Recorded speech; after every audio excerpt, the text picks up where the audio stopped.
1749년 유난히도 무더웠던 10월의 어느 여름날, 파리 외곽의 한적한 도로 위에 주저앉아 거친 숨을 몰아쉬는 한 남자가 있었습니다.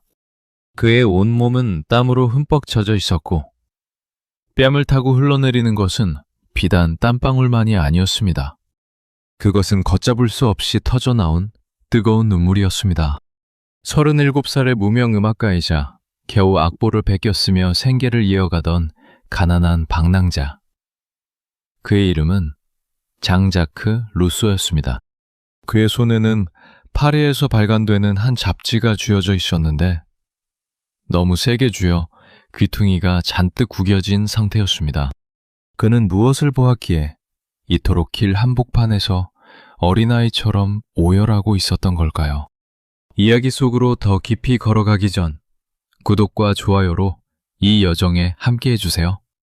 당신의 작은 응원이 한 사람의 인생과 생각을 나누는 큰 힘이 됩니다. 당시 루소는 파리에서 빈센성까지 무려 10km가 넘는 길을 매일 걸어서 왕복하고 있었습니다. 그 뜨거운 뼛속까지 타들어가는 태양 아래를 걸었던 이유는 단 하나. 감옥에 갇힌 유일한 버시자 동료였던 천재 사상가 베니 디드로를 만나기 위해서였습니다.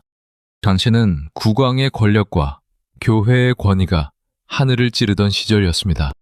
디드로는 시대를 앞서가는 진보적인 글을 썼다는 이유로 불경죄로 체포되어 차가운 돌벽 속에 갇혀 있었죠. 루소는 가난해서 마차를 탈 돈이 없었습니다. 그래서 주머니에 든 한 조각의 빵과 잡지 한 권을 유일한 동무 삼아 오직 2다리로 그 뜨거운 아스팔트 길을 걸었던 것입니다. 너무 더워 잠시 길가에 서 있는 거대한 참나무 그늘 아래로 들어가 자리를 잡았습니다. 땀을 닦으며 무심코 주머니에서 꺼낸 잡지 메르큐르 드 프랑시의 한 페이지를 넘기던 그의 눈이 돌연 멈추었습니다. 그곳에는 디종 아카데미에서 주최하는 논문 공모전의 주제가 커다랗게 박혀 있었습니다. 학문과 예술의 부흥은 풍속을 정화하는 데 기여했는가? 아니면 타락시키는 데 기여했는가? 그 짧은 문장을 읽는 순간 루소의 머릿속에서 거대한 폭풍이 몰아쳤습니다. 훗날 그는 이 순간을 내 생의 유일한 계시이자 정신이 뒤집히는 순간이었다고 회고했습니다. 수천 개의 찬란한 전등이 한꺼번에 켜진 것처럼 눈앞이 번쩍였고 가슴속에서 억눌려 있던 수만 가지 생각들이 한꺼번에 솟구쳐 올랐습니다. 내가 왜 그토록 이 화려한 파리 사교계에서 이방인처럼 겉돌며 괴로워했는지, 왜 귀족들의 고상한 예술과 학문 속에서 알 수 없는 위선과 환멸을 느꼈는지 그 이유를 비로소 깨닫게 된 것입니다. 루소는 나무 아래에 엎드린 채 소리쳤습니다. 아니야, 틀렸어. 문명과 예술은 인간을 고귀하게 만든 게 아니라 오히려 인간이 가진 본연의 자유와 순수함을 갉아먹는 거대한 사슬이었어. 우리는 문명이라는 이름의 화려한 감옥 안에서 스스로 노예가 되어가고 있었던 거야. 정신없이 눈물을 흘리며 생각의 타래를 풀어내던 루소는 연필을 꺼내 잡지 여백에 터져나오는 문장들을 마구 적어내려갔습니다. 격정적인 감정을 추스리고 마침내 감옥에 도착해 면회실 문을 열었을 때 친구 디드로는 루소의 퉁퉁 부은 눈과 넋이 나간 표정을 보고 깜짝 놀랐습니다. 자네 얼굴이 왜 그 모양인가? 무슨 일이라도 가던 길에 강도라도 만난 건가? 루소는 떨리는 손으로 구겨진 잡지를 디드로에게 내밀었습니다. 디드로, 이것 좀 보게. 이 질문에 대해 내 안에서 엄청난 음성이 들려왔네. 다들 학문과 예술이 인간을 발전시켰다고 찬양하겠지만 나는 정반대로 쓸 걸세. 문명이 발전할수록 인간은 더 탐욕스러워지고 비참해졌다고 세상 모두를 향해 외칠 테야. 친구의 눈빛에서 형언할 수 없는 천재성의 불꽃을 발견한 디드로는 루소의 어깨를 강하게 움켜잡았습니다. 자네 말이 맞네, 장자크. 지금까지 아무도 보지 못했던 문명의 민낯을 자네가 들추어내는 거야. 당장 펜을 들게. 이 글은 자네의 인생뿐만 아니라 이 시대를 송두리째 바꿔놓을 걸작이 될 걸세. 이나의 참나무 그늘 아래서 시작된 뜨거운 깨달음은 훗날 인류의 역사를 뒤흔든 프랑스 혁명의 거대한 불씨가 되었고 현대 철학의 물줄기를 바꾼 위대한 세상의 출발점이 되었습니다. 하지만 37이라는 늦은 나이에 세상에 거대한 선전포고를 던진 이 천재 철학자의 뒤편에는 상처 입고 버림받아 평생을 방랑해야 했던 한 인간의 처절한 외로움이 숨겨져 있었습니다. 이 거대한 사상의 불꽃을 피워내기까지 소년 장자크는 어떤 어둠의 터널을 지나왔던 걸까요? 그의 비극적인 삶의 첫 페이지는 자식의 태어남과 동시에 어머니를 잃어야 했던 어느 차가운 제네바의 겨울밤으로 거슬러 올라갑니다. 사방이 무거운 시계 소리로 가득한 스위스 제네바의 어두운 다락방. 냉장불 하나에 의지한 채 밤이 깊어가는 줄도 모르고 책을 읽는 기묘한 부자가 있었습니다. 40이 넘은 시계공 아버지와 겨우 5살 먹은 어린 아들이었죠. 그들을 읽고 있는 것은 죽은 어머니가 남겨두고 간 로맨스 소설과 고대 그리스 로마의 영웅들을 다룬 플루타르코스의 영웅전이었습니다. 새벽닭이 울 때까지 책장을 넘기던 아버지는 갑자기 아들을 꼭 껴안으며 흐느끼기 시작합니다. 장자크, 내 아들아. 너를 보면 자꾸 네 어머니가 생각나는구나. 내 심장이 찢어지는 것만 같다. 아버지는 아들의 얼굴에서 10년 전 세상을 떠난 아내의 모습을 찾고 있었고 소녀는 아버지의 눈물을 닦아주며 슬픔이라는 감정을 온몸으로 배우고 있었습니다. 1712년 6월 28일 스위스 제네바의 한 시계공 집안에서 장자크 루소가 태어났습니다. 하지만 그의 탄생은 축복이 아닌 비극의 서막이었습니다. 아이를 낳은 지 겨우 9날 만에 어머니 슈잔 베르나르는 산용멸로 고통받다 끝내 숨을 거두고 말았습니다. 어머니는 제네바의 유서 깊은 목사 집안 출신으로 아름답고 교양이 풍부한 여성이었기에 아내를 끔찍이 사랑했던 아버지 이자크 루소의 절망은 이루 말할 수 없었습니다.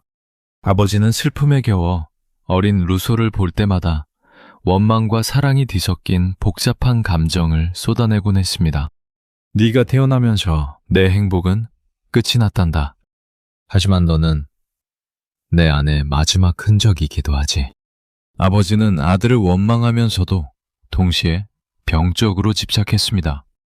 이런 기형적인 환경 속에서 소년 루소의 감수성은 무섭도록 빠르게 자라났습니다. 아버지는 밤마다 아들을 앉혀놓고 어머니가 보던 소설들을 읽어주었습니다. 아직 글자도 제대로 모르는 아이에게 차가운 이성보다 뜨거운 감정의 파도를 먼저 가르친 셈이었죠. 소녀는 훗날 자신의 고백록에 이렇게 적었습니다. 내가 글을 어떻게 배웠는지는 기억나지 않는다. 다만 내 기억의 첫자락에는 늘 책이 있었고 그때 형성된 격정적인 감정들이 훗날 내 이성을 지배하게 되었다. 소설책을 모두 읽은 뒤에는 역사책으로 넘어갔습니다. 소녀는 로마의 영웅 무키우스 스카에볼라의 이야기를 읽다가 자신의 손을 뜨거운 화로 위에 올리며 영웅들의 용맹함을 흉내내기도 했습니다. 사색과 열정, 그리고 고독이 시계 소리와 함께 소년의 뼈와 살이 되어가고 있었던 것입니다. 하지만 이 불안정하고도 애틋했던 울타리는 오래가지 못했습니다. 아버지 이자크는 뛰어난 시계 장인이었지만 불같은 성격과 지나친 자존심을 지닌 사람이었습니다. 제네바라는 도시는 겉으로는 평등한 공화국을 표방했지만 속으로는 소수의 귀족 가문들이 권력을 독점하고 일반 시민들을 억압하는 위선적인 사회였습니다. 어느 날 아버지는 프랑스 귀족 출신의 대위와 사소한 말다툼 끝에 칼부림 직전까지 가는 큰 싸움을 벌이게 됩니다. 당시의 법은 늘 권력자의 편이었고 일개 시계공에 불과했던 아버지는 감옥에 갇히거나 막대한 벌금을 내야 하는 위기에 처했습니다. 자존심 강한 아버지는 권력 앞에 굴복하는 대신 조국을 버리고 야반도주하는 길을 선택합니다. 겨우 10살이 된 소년 루소를 외삼촌의 집에 홀로 남겨둔 채였습니다. 세상에 태어나자마자 어머니를 잃고 이제는 유일한 버팀목이었던 아버지마저 사라진 순간이었습니다. 아버지는 먼 길을 떠나며 아들의 어깨를 잡고 당부했습니다. 장자크야, 당당하게 살아라. 절대 세상의 부조리에 무릎 꿇지 말거라. 아버지가 떠난 후 소녀는 보세라는 시골 마을에 랑베르시의 목사관으로 보내졌습니다. 사촌 형과 함께 공부하며 잠시나마 자연의 아름다움을 만끽할 수 있었죠. 들판을 뛰어놀고 나무를 심으며 소녀는 처음으로 자연이 주는 평온함을 배웠습니다. 하지만 그 평화는 그리 오래가지 못했습니다. 목사관의 안주인이 아끼던 작은 빗이 부러지는 사건이 발생한 것입니다. 누군가 고의로 부러뜨린 게 분명해 보였고 집안의 모든 화살은 갈 곳 없는 고아였던 루소에게 향했습니다. 루소는 결코 자신이 하지 않았다고 하늘을 우러러 맹세했지만 어른들은 그의 말을 믿어주지 않았습니다. 모진 매질과 차가운 비난이 소년의 가슴에 쏟아졌습니다. 하지 않은 죄를 뒤집어 쓴 채 방 안에서 밤새 울었던 그 기억은 소년의 영혼에 깊은 흉터를 남겼습니다. 루소는 훗날 이 사건을 두고 내 마음에 불평등과 부조리에 대한 증오가 처음으로 싹튼 순간이었다고 고백했습니다. 어른들의 위선과 폭력은 소년의 순수했던 세계를 산산조각 매버렸습니다. 제네바의 차가운 거리에 홀로 남겨진 10살 소년의 앞날에는 어떤 가혹한 운명이 기다리고 있었을까요? 쿵! 투박하고 무거운 철문이 닫히는 소리가 거대한 성벽을 타고 울려 퍼졌습니다. 어스름이 깔리는 저녁 하늘 아래 16살의 소년 장자크는 숨이 턱 밑까지 차오른 채 자리에 주저앉고 말았습니다. 한 걸음, 딱 한 걸음이 모자랐습니다. 눈앞에서 거대하게 솟아오른 도개교와 굳게 닫힌 제네바의 성문을 바라보는 소년의 온 몸이 공포로 부르르 떨렸습니다. 벌써 3번째였습니다. 성문 밖에서 밤을 지새우고 매일 아침 저 문이 열리면 자신을 기다리고 있을 잔혹한 주인의 매질이 머릿속을 생생하게 스쳐 지나갔습니다. 소녀는 차가운 성벽에 이마를 댄 채 다짐했습니다. 다시는 그 지옥 같은 곳으로 돌아가지 않겠다고. 이제 내 고향 제네바는 나를 버렸다고 말이죠. 그렇게 16소년의 혹독한 방랑이 시작되었습니다. 아버지가 떠난 뒤 고아가 된 루소는 생계를 위해 재판소 서기에 조수로 들어갔으나 무능하다는 이유로 이내 쫓겨났습니다. 그 후 그가 정착한 곳은 아벨 디코뮤인이라는 잔인한 판화가의 작업실이었습니다. 기술을 배우는 견습공의 삶은 그야말로 노예의 삶과 다름없었습니다. 귀족의 자제처럼 책을 읽고 풍부한 감수성을 키우던 소년에게 매일같이 쏟아지는 주인의 욕설과 무자비한 폭력은 영혼을 갉아먹는 칼날과 같았습니다. 파나가 디코민의 손에 쥐어진 가죽 채찍은 소년의 일상적인 공포였습니다. 작은 흠집 하나에도 주인은 불같이 화를 내며 루소의 뺨을 갈겼고 그럴 때마다 소년은 작업실 구석에 숨어 아버지가 읽어주던 고대 영웅들의 이야기를 떠올리며 간신히 눈물을 삼켰습니다. 고귀한 영웅이 되겠다던 소년이 현실에서는 좁은 방 안에서 얻어맞는 신세였으니 그 비참함은 말로 다 할 수 없었습니다. 주인은 루소가 책을 읽으면 게으름을 피운다며 책을 찢어발겼고 조금이라도 실수를 하면 며칠씩 굶기기 일쑤였습니다. 가혹한 억압 속에서 소녀는 생존을 위해 조금씩 변해갔습니다. 배고픔을 이기지 못해 주인의 주방에서 사과를 훔쳐먹고 필요한 물건을 슬쩍 숨기는 법을 배웠죠. 루소는 훗날 자신의 저서 고백록에서 이렇게 적었습니다. 내 본성은 결코 나쁘지 않았다. 하지만 주인의 가혹한 폭력과 부당한 대우는 나를 거짓말쟁이와 도둑으로 만들었다. 도덕과 규칙을 가르쳐야 할 어른들의 세계가 오히려 소년이 가진 천성적인 순수함을 더럽히고 있었던 셈입니다. 그러던 1728년 3월의 어느 일요일이었습니다. 오랜만에 답답한 작업실을 벗어난 루소는 동네 친구들과 함께 제네바 성벽 외곽의 푸른 들판으로 산책을 나갔습니다. 자연 속에서 자유를 만끽하던 소년들은 시간 가는 줄 모르고 잔디밭을 뒹굴며 놀았습니다. 어느덧 해가 뉘엿뉘엿 저물고 도시의 폐쇄를 알리는 육중한 종소리와 군대의 북소리가 들려왔습니다. 저녁 9시, 성문이 완전히 닫히는 시간이었습니다. 장자크, 어서 뛰어라. 성문이 닫힌다. 친구들의 다급한 비명이 들렸고 루소는 정신없이 달리기 시작했습니다. 하지만 그의 다리는 이미 지칠 대로 지쳐 있었고 성문까지의 거리는 너무나 멀었습니다.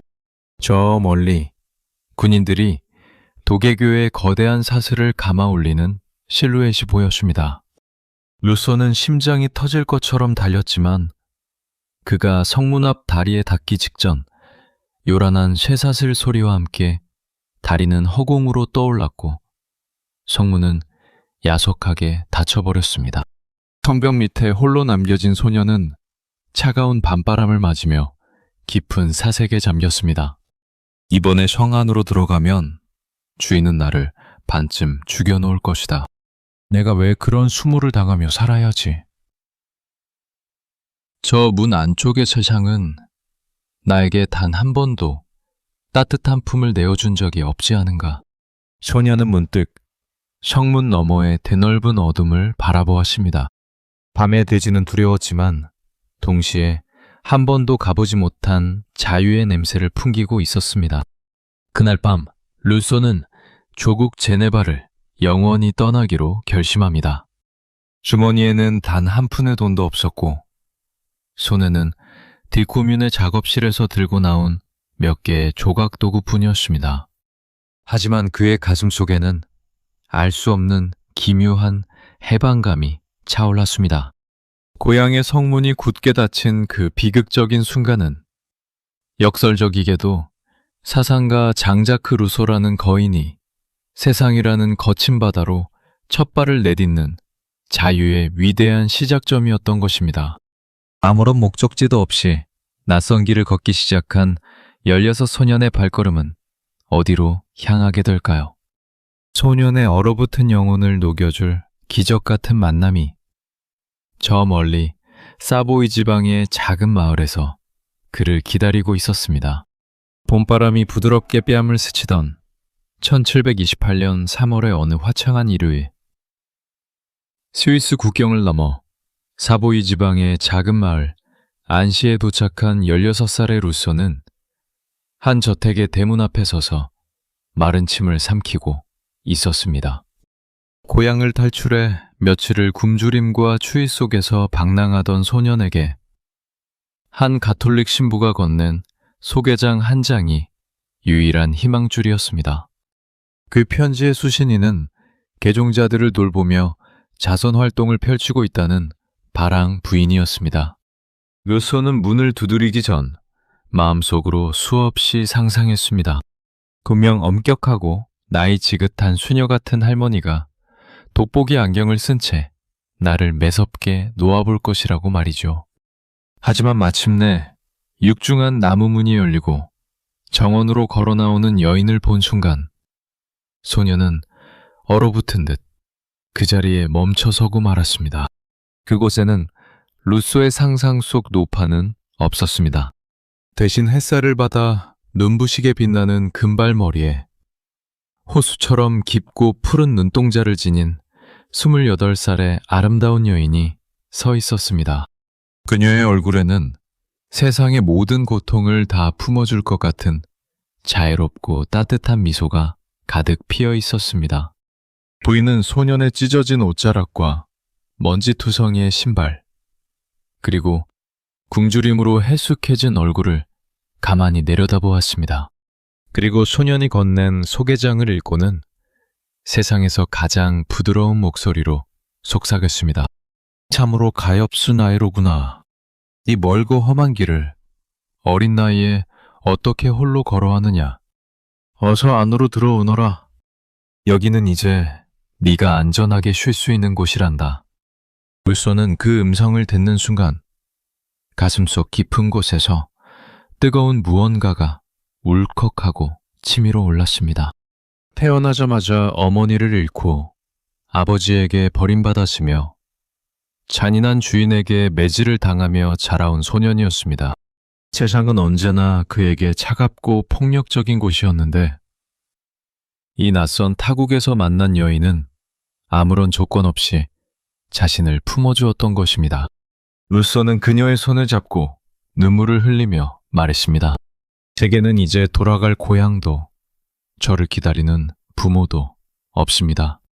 마담, 저를 이곳에 머물게 해주십시오. 부인은 소년의 눈물을 닦아주며 말했습니다. 걱정하지 말아라, 장자크. 오늘부터 나를 엄마라고 부르렴. 내가 너의 새로운 가족이 되어주마. 실제로 루소는 평생 그녀를 마망, 즉 엄마라고 불렀고 바랑구이는 루소의 평생에 걸친 영혼의 안식처이자 구원자가 되었습니다. 프랑수아즈 루이즈 드 바랑이라는 이름의 이 여인은 사실 매우 극적인 삶을 산 인물이었습니다. 스위스의 귀족 가문에서 태어나 이른 나이에 결혼했으나 불행한 결혼 생활과 종교적 갈등 끝에 남편을 떠나 가톨릭으로 개종한 뒤 사보이 왕국의 국왕에게 연금을 받으며 개종자들을 정착시키는 비밀스러운 임무를 수행하고 있었죠. 그녀 역시 외로움과 방랑의 상처를 아는 사람이었기에 길 잃은 소년 루소의 아픔을 누구보다 깊이 이해할 수 있었던 것입니다. 바람구인의 따뜻한 품 안에서 루소는 비로소 인간다운 삶을 누리기 시작했습니다. 부인은 루소에게 깨끗한 옷을 입히고 맛있는 음식을 대접했을 뿐만 아니라 그동안 멈춰 있었던 소년의 천재성을 알아보고 배움의 길을 열어주었습니다. 특히 두 사람이 샹베리 외곽의 한적하고 아름다운 시골 마을 레 샤르메트의 푸른 언덕집으로 거처를 옮겼을 때 루소의 인생에서 가장 찬란하고 행복한 봄날이 찾아왔습니다. 포도밭과 과수원으로 둘러싸인 그 평화로운 오두막에서 루소는 아침이면 새소리에 잠을 깨어 부인과 함께 들판을 산책했습니다. 낮에는 집안에 가득한 서재에서 존 로크, 라이프니츠, 볼테르 같은 위대한 사상가들의 책을 탐독하며 스스로 학문의 기초를 닦았습니다. 음악에 천재적인 재능이 있었던 루소는 부인의 피아노 반주에 맞춰 노래를 부르고 스스로 악보를 그리며 음악가로서의 꿈을 키워나갔죠. 훗날 루소는 자신을 저서 고백록에서 이 시절을 회상하며 이렇게 적었습니다. 내 짧은 인생에서 진정으로 행복했던 3년이라는 시간이 있었다면 그것은 오직 레 샤르메트의 푸른 언덕에서 마망과 함께 보낸 시간뿐이었다. 그곳에서 나는 자연을 사랑하는 법을 배웠고 내 영혼은 비로소 자유롭게 숨을 쉴 수 있었다. 우리가 잘 아는 루소의 위대한 사상, 즉 인간은 본래 자유롭고 선하게 태어났으나 문명과 사회가 인간을 타락시킨다는 사상의 물줄기는 바로 이 시절 자연 속에서 보낸 평화로운 나날들 속에서 싹튼 것이었습니다. 자연과 격리된 화려한 도시가 아니라 흙을 밟고 나무를 가꾸며 사랑하는 사람과 교감하는 삶이야말로 인간이 도달할 수 있는 가장 고귀한 상태임을 온몸으로 깨달은 셈이죠. 하지만 이 천국 같은 평화는 영원할 수 없었습니다. 소녀는 어느덧 청년이 되었고 마망을 향한 그의 감정은 순수한 아들의 사랑을 넘어 한 여인을 향한 뜨거운 열정으로 변해가고 있었습니다. 게다가 바랑 부인의 재정 상태가 급격히 악화되면서 루소는 더 이상 그녀의 품 안에서 철부지 아이처럼 머물 수만은 없는 냉혹한 현실을 마주하게 됩니다. 영혼의 안식처였던 레 샤르메트를 떠나 자신의 힘으로 세상과 맞서 싸워야 하는 거대한 운명의 시간이 청년 루소의 발끝 앞에 다가오고 있었습니다. 이제 29의 청년이 된 루소는 가슴속에 품은 거대한 야망과 직접 작곡한 새로운 악보 뭉치를 손에 쥔 채 당대 유럽 문화의 중심지이자 가장 화려하고 잔인한 도시 파리를 향해 거친 발걸음을 옮기기 시작합니다. 1742년 깊어가는 가을, 당대 최고의 지성들이 모여 있다는 프랑스 파리 과학 아카데미의 거대한 회의실. 30살의 시골 청년 장자크 루소는 심장이 터질 것 같은 긴장감 속에서 자신이 발명한 새로운 숫자 압보법을 설명하고 있었습니다. 기존의 복잡한 오선지와 콩나물 대가리 같은 압보 대신 숫자를 이용해 글을 읽듯 누구나 쉽게 음악을 배우고 연주할 수 있게 만든 혁신적인 시스템이었습니다. 그는 이것이 프랑스 음악계를 뒤흔들고 자신을 지독한 가난에서 구원해줄 위대한 열쇠라 믿어 의심치 않았습니다. 하지만 단상 아래 길게 늘어앉은 노학자들의 표정은 얼음장처럼 차가웠습니다. 그들은 장자크의 열정적인 목소리를 비웃듯 서로 귓속말을 주고받더니 이내 냉정한 판결을 내렸습니다. 아카데미의 심사위원이 장자크의 서류를 던지듯 내려놓으며 말했습니다.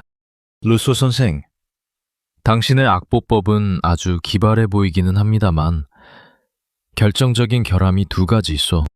첫째는 전혀 독창적이지 않다는 것이고 둘째는 실제 음악에 전혀 쓸모가 없다는 점이요.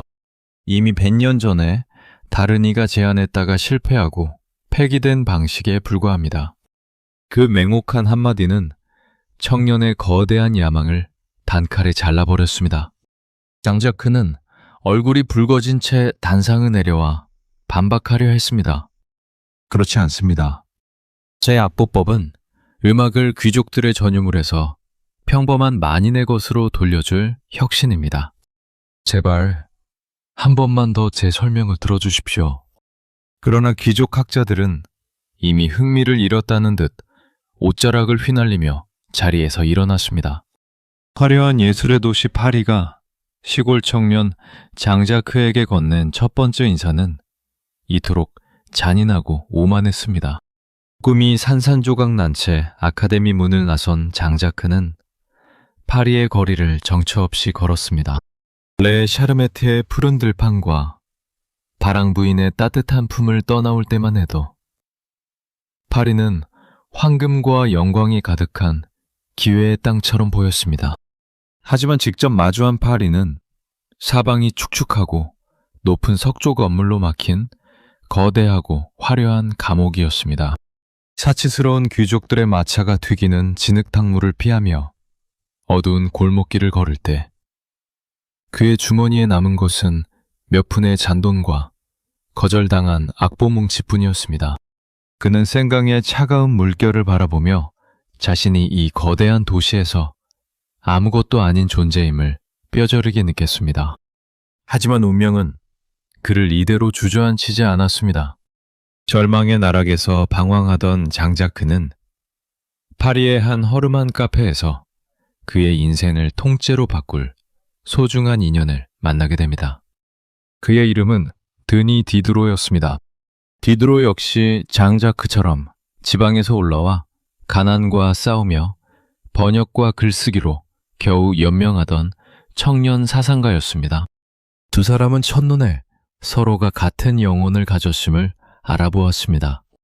맑은 탁자를 사이에 두고 싸구려 와인을 나누어 마시며 두 청년은 밤이 새는 줄도 모르고 정치, 예술, 철학의 배에 열변을 토했습니다.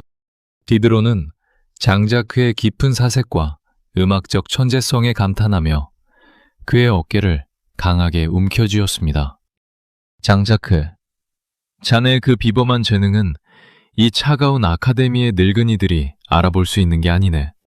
자네 안에는 시대를 뒤흔들 거대한 불꽃이 숨어 있어. 나와 함께 합시다. 우리가 이 세상의 모든 지식을 새로 정립하는 거대한 백과사전을 만드는 거야. 디드로와의 만남을 시작으로 장자크는 달랑베르, 콩디악 같은 파리의 젊고 진보적인 지식인들과 교류하기 시작했습니다. 그들은 기존의 종교적 권위와 국왕의 모순을 비판하며 새로운 계몽주의의 물결을 만들어가고 있었죠. 시골 출신의 무명음악가였던 장자크는 마침내 당대 가장 뜨거운 지식인 사회의 중심부로 걸어 들어가게 된 것입니다.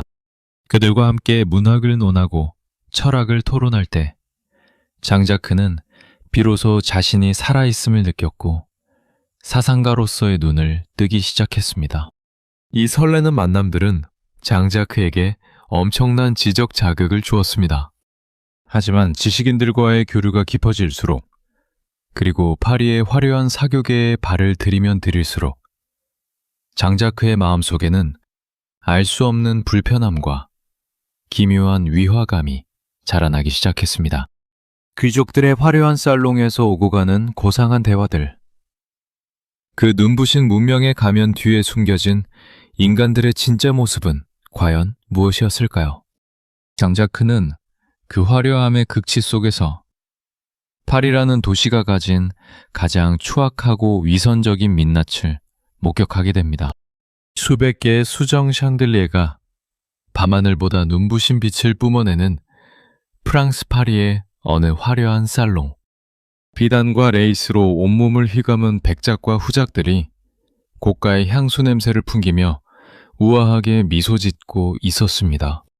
그들은 은쟁반 위에 놓인 진귀한 산호와 설탕으로 만든 과자를 음미하며 최근 유행하는 철학과 예술에 대해 고상한 대화를 나누었죠.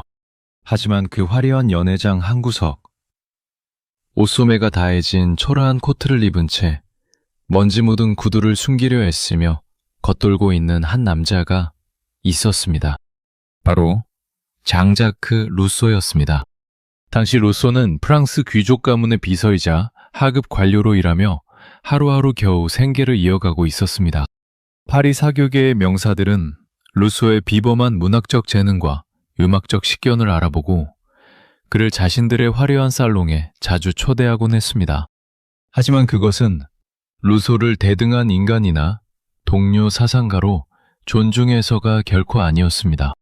그저 자신들의 고상한 교양과 자비심을 돋보이게 만들 기묘한 시골 출신 천재 하나를 원숭이 구경하듯 수집품처럼 곁에 두고 즐기려는 오만한 유희에 불과했죠. 어느 저녁, 살롱의 중심에 앉아있던 한 후작이 와인잔을 가볍게 흔들며 루소를 향해 들으라는 듯 오만한 목소리를 냈습니다. 이보게 루소 선생, 자네가 가끔 들려주는 음악 이야기나 철학적 견해는 참 신선하고 흥미롭네.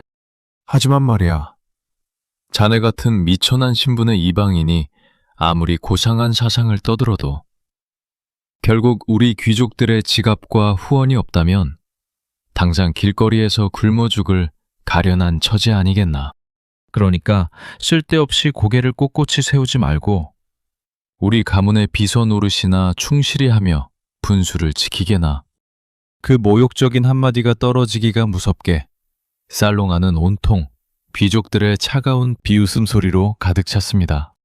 루소는 참을 수 없는 수치심과 분노로 온몸이 부르르 떨렸지만 당장 매일 먹을 빵 한 조각을 구해야 하는 처지였기에 주먹을 움켜쥔 채 입술을 깨물며 눈물을 삼켜야 했습니다. 루소가 목격한 파리의 상류 사회는 철저한 위선과 기만으로 가득 찬 가식의 축제였습니다. 그들은 입으로는 인간의 자유와 평등을 논하고 박애주의를 찬양하면서도 정작 살롱 문 밖의 어두운 길거리에서 추위와 굶주림으로 죽어가는 가난한 백성들의 고통에는 눈길 한번 주지 않았습니다. 귀족들이 누리는 그 화려한 사치와 고상한 예술은 사실 평범한 농민들의 피와 땀을 무자비하게 쥐어짜는 세금으로 만들어진 추악한 결과물이었습니다. 실제로 루소가 비서로 일했던 가문은 프랑스에서 가장 악명 높은 세금 징수왕, 즉 대징세관 집안이었습니다. 국가의 세금을 대행하여 거두며 백성들을 합법적으로 수탈해 막대한 부를 모으고 그 돈으로 밤마다 호화로운 파티를 열어 대단한 정의를 논하는 그들의 이중적인 모습을 보며 루소는 깊은 환멸을 느꼈습니다. 인간의 이성을 밝힌다는 계몽주의 지식인들마저 그 귀족들의 돈과 권력 앞에 아첨하며 자리를 얻으려 애쓰는 현실을 보았을 때 루소의 마음속에는 문명과 도시 그리고 지식인 사회를 향한 근본적인 혐오와 의심이 걷잡을 수 없이 자라났습니다. 귀족들의 가식적인 세계에 완전히 지쳐가던 루소는 결국 살롱의 화려하고 영악한 여인들이 아닌 파리의 한 허름한 여관에서 온갖 굳은 일을 하던 가난하고 문맹인 세타프 처녀 테레즈 르바세르를 만나 사랑에 빠지게 됩니다. 주변의 네로라 하는 지식인들은 글자도 모르는 천한 여자와 살기 시작했다며 루소를 향해 손가락질을 하고 비웃었지만 루소는 테레즈의 때묻지 않은 순수함 속에서 귀족들에게선 결코 찾아볼 수 없었던 인간 본연의 진실함을 보았습니다. 루소는 테레즈의 거친 손을 꼭 잡으며 이렇게 말했습니다.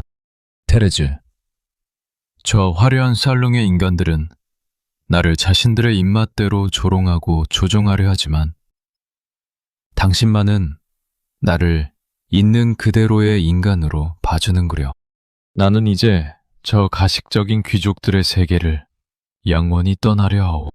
당신과 함께 가장 낮은 곳에서 비록 가난할지언정 진짜 자유롭고 솔직한 인생을 살고 싶소. 그렇게 루소는 테레즈와 평생을 함께하기로 서약하며 사교계가 제안하는 모든 달콤한 유혹을 뿌리치고 압보를 필사하며 살아가는 자발적인 빈곤의 길을 선택하게 됩니다. 화려한 문명의 가면 뒤에 숨겨진 추악한 불평등과 인간 소외를 몸소 겪어낸 청년 루소의 가슴 속에는 시대를 향해 터뜨릴 거대한 폭탄 같은 사상들이 차곡차곡 쌓여가고 있었습니다. 모든 이들이 문명과 과학의 발전을 찬양하며 취해 있을 때 그는 홀로 이 거대한 위선의 탑을 송두리째 무너뜨릴 반역의 문장들을 가다듬고 있었던 것입니다. 그리고 마침내 디종 아카데미의 공모전 소식을 접한 루소는 세상 모두를 깜짝 놀라게 할 거대한 선전포고를 준비하며 펜을 들게 됩니다. 7월, 프랑스 디종 아카데미의 심사위원단은 일제히 당혹스러운 표정으로 한 편의 논문을 내려다보고 있었습니다. 수많은 지원자가 화려한 수식어를 동원해 인류의 학문과 예술이 얼마나 고귀한 성취를 이루었는지 찬양할 때 오직 이 한 사람만이 정반대되는 독서를 퍼부었기 때문입니다. 학문과 예술은 인류의 미덕을 정화하기는커녕 인간의 영혼을 타락시키고 파멸로 이끌었다는 파격적인 주장. 심사위원들은 이 글이 가진 형언할 수 없는 논리적 박력과 뜨거운 문장력에 완전히 압도당했고 결국 이 발칙한 논문을 최종 당선작으로 선정합니다. 저자의 이름은 장 자크 루소였습니다. 이 소식이 파리에 전해지자마자 전 유럽의 지식인 사회는 거대한 폭풍에 휩싸였습니다. 어제까지만 해도 가난하게 악보나 베끼던 38살의 무명음악가가 하루아침에 파리에서 가장 유명한 사상가로 떠오른 것입니다. 귀족들과 학자들은 길거리에서 루소의 논문을 구하려 줄을 섰고 살롱마다 그의 이름을 연호하며 토론을 벌였습니다. 심지어 폴란드의 국왕 스타니스 와프까지 나서서 루소의 주장을 반박하는 글을 발표할 정도였죠. 하지만 사람들은 루소의 주장에서 거대한 모순을 발견하고 비아냥거렸습니다. 화려한 사격의 명사들이 루소를 둘러싸고 비웃듯이 물었습니다. 이복의 루소 선생, 자네는 음악을 작곡하고 오페라를 만드는 예술가 아니던가? 그런 자네가 예술이 인간을 타락시킨다고 주장하니 이 얼마나 기막힌 모순인가. 그들의 조롱 섞인 질문에 루소는 흔들림 없는 눈빛으로 대답했습니다. 인간이 만든 문명과 예술은 노예들이 자신들의 쇠사슬을 보지 못하도록 화려한 꽃다발로 감싸하는 것에 불과합니다. 우리가 고상한 예술을 즐길 때 정작 우리 내면의 진실함과 자유는 썩어가고 있죠. 나는 이 위선의 가면을 벗기려는 것뿐입니다.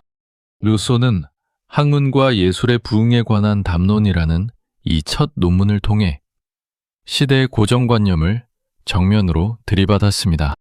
그는 과학과 기술의 발전이 인간을 편리하게 만들었을지 몰라도 도덕적으로는 더 이기적이고 탐욕스럽게 만들었다고 통찰했습니다. 원시 시대의 인간은 비록 거칠었지만 서로에게 솔직했고 자연과 조화를 이루며 살았는데 문명이라는 괴물이 탄생하면서 인간은 남의 시선을 의식하고 가식을 떠는 비참한 존재로 전락했다는 것이었죠. 한번 시작된 그의 통찰은 여기서 멈추지 않았습니다. 루소는 문명 비판을 넘어 인간 사회의 가장 고질적인 병폐인 불평등의 뿌리를 파헤치기 시작했습니다. 내년 후인 1754년, 그는 인간 불평등 기원론이라는 또 하나의 거대한 역작을 세상에 내놓습니다. 이 책에서 루소는 인류 역사상 가장 유명한 문장 중 하나를 던집니다. 어떤 땅에 울타리를 치고 이것은 내 것이다 라고 말한 뒤 다른 사람들이 그 말을 믿을 만큼 단순하다는 것을 알아챈 최초의 인간이 있었다. 그가 바로 시민사회와 불평등의 진짜 창시자다. 루소는 사유재산의 탄생이 인류를 지배자와 피지배자, 부자와 가난한 자로 갈라놓은 비극의 시작점이라고 보았습니다. 자연 상태의 인간은 모두가 평등하고 자유로웠으나 울타리를 치고 내 것을 주장하는 순간부터 전쟁과 약탈, 위선과 복종이 시작되었다는 것입니다. 그는 세상을 향해 외쳤습니다. 자연으로 돌아가십시오. 화려한 문명의 감옥을 부수고 인간 본연의 순수함과 선함을 회복해야 합니다. 이 선언은 당대 지식인들에게 커다란 충격이었습니다. 특히 계몽주의의 대부였던 볼테르는 루소의 책을 읽고 격분하여 조롱 섞인 편지를 보냈습니다. 루소 선생, 당신의 책을 읽으니 인간을 다시 네 발로 기어다니게 만들고 싶어 하는 것 같구려. 미안하지만 나이가 예순이 넘은 나로서는 다시 네 발로 걸어다닐 기운이 없다네. 지식인 동료들마저 루소를 시대를 역행하는 미치광이로 취급하기 시작한 것입니다. 하지만 루소는 고독할지언정 자신의 신념을 굽히지 않았습니다. 오히려 그는 자신의 사상을 스스로 증명하기 위해 파리 사교계가 보장하는 부와 명예를 온몸으로 거부하고 스스로 더 깊은 빈곤의 구렁텅이로 걸어 들어가기 시작합니다. 프랑스 국왕이 막대한 연금을 제안하는 영광의 순간이 찾아왔음에도 그는 그 모든 것을 방칼에 거절해버리죠. 과연 그가 왕의 황금을 거부하고 선택한 길은 무엇이었을까요? 1752년 10월 프랑스 퐁텐블로 궁전의 화려한 국왕 배극장이 발칵 뒤집혔습니다. 당대 최고의 절대 권력자였던 루이 15세가 평민 출신의 음악가가 만든 오페라 마을의 점쟁이를 관람하고 있었기 때문이죠. 무대 위에서 흘러나오는 소박하고도 아름다운 선율에 국왕은 완전히 매료되었습니다. 공연이 끝나자 왕은 자신도 모르게 오페라의 아리아를 흥얼거렸고 눈치를 보던 귀족들은 일제히 기립박수를 치며 찬사를 쏟아내기 바빴습니다. 국왕은 몹시 흡족해하며 옆에 있던 신하에게 명령을 내렸습니다. 당장 이 놀라운 작품을 만든 작곡가를 내일 아침 내 침실로 들라하라. 그에게 평생 먹고 살 걱정이 없는 막대한 왕실 연금을 내리겠노라. 왕의 한마디에 궁정은 온통 흥분으로 가득 찼고 사람들은 이 시골 출신의 무명 음악가가 드디어 인생 역전의 황금빛 기회를 잡았다며 부러워했습니다. 하지만 다음 날 아침 퐁텐블로 궁전의 면회실은 차가운 침묵만이 감돌았습니다. 국왕 루이 15세와 수많은 귀족이 목을 빼고 기다리던 그 자리에 주인공인 장자크 루소는 끝내 나타나지 않았습니다. 그는 왕을 만나기 직전 한밤중에 짐을 싸서 파리의 허름한 다락방으로 도망쳐버렸던 것입니다. 이 황당한 소식을 들은 그의 절친한 동료 드니 디드로는 당장 루소의 집으로 쫓아와 문을 발로 차며 소리를 질렀습니다. 장자크, 자네 미쳤나? 국왕 폐하가 직접 연금을 주시겠다는데 그걸 버리고 도망치다니. 도대체 무슨 생각인가? 그 돈이면 자네가 평생 가난에 시달리지 않고 하고 싶은 철학과 음악을 마음껏 할 수 있단 말이세. 왜 제 발로 넝쿨째 굴러온 복을 걷어차는가? 방구석에서 낡은 책상을 닦고 있던 루소는 디드로의 격앙된 목소리에도 담담하게 고개를 저었습니다. 디드로, 자네는 그 돈이 축복으로 보이나? 내 눈에는 나를 영원히 가두어버릴 황금 쇠사슬로 보이네. 내가 만약 왕의 돈을 받기 시작하면 나는 그때부터 왕의 기분을 맞춰야 하는 궁정의 광대가 되어야 하네.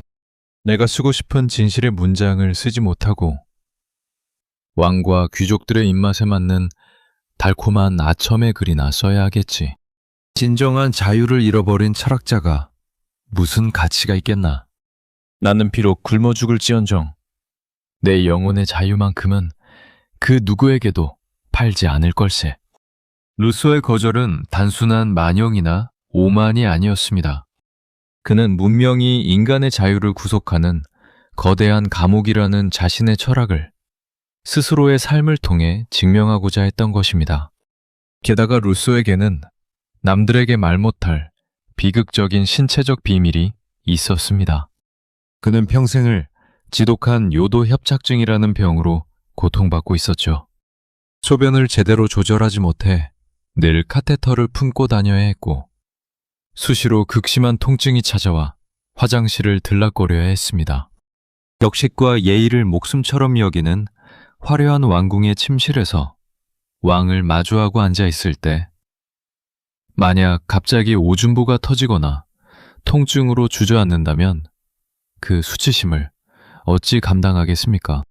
루소는 자신의 약점과 영혼의 자유를 모두 지키기 위해 세상이 제안한 거대한 부의 길을 스스로 끊어버린 셈이었습니다. 왕의 연금을 거부한 루소가 생계를 이어가기 위해 선택한 직업은 놀랍게도 악보 필사공이었습니다. 그는 파리의 어두운 다락방에 앉아 하루에 10시간이 넘도록 남의 악보를 정밀하게 베껴 쓰는 고된 노동을 했습니다. 악보 한 장을 정성껏 베껴 쓰고 그가 받는 돈은 단돈 10수에 불과했지요.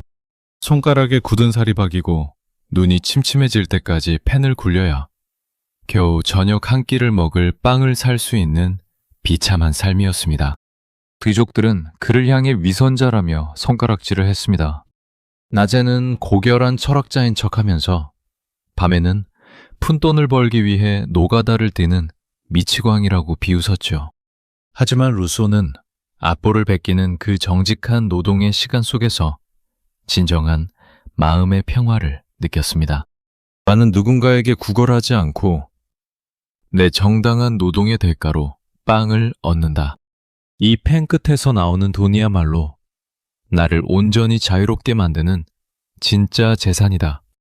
그가 남긴 이 다짐은 귀족들의 돈의 빌부터 호의호식하던 당대 지식인들을 향한 가장 강렬한 일침이었습니다. 하지만 이 고집스러운 선택은 결국 그를 파리의 주류 지식인 사회로부터 완전히 고립시키는 도화선이 되었습니다. 자발적 빈곤을 선택하고 세상의 모든 기득권을 향해 나를 세우던 고독한 사상가 루소. 그의 펜 끝은 이제 단순한 문명 비판을 넘어 인류 역사상 가장 위험하고도 위대한 문장들을 인태하기 시작합니다. 왕과 교회의 권위를 뿌리부터 뒤흔들 거대한 폭탄. 사회계약론의 묵직한 서막이 그의 가난한 필사공 책상 위에서 조용히 숨을 죽이고 있었습니다. 1762년 따스한 봄바람이 불어오던 파리의 국왕정부 검열관실. 고위 관료들과 검열관들은 한 권의 원고를 앞에 두고 시퍼렇게 질린 얼굴로 서로를 바라보았습니다. 종이 위에는 당대 절대 왕정의 근간과 영혼을 뿌리째 흔들어 놓는 무시무시한 문장들이 가득했기 때문입니다. 인간은 자유롭게 태어났다.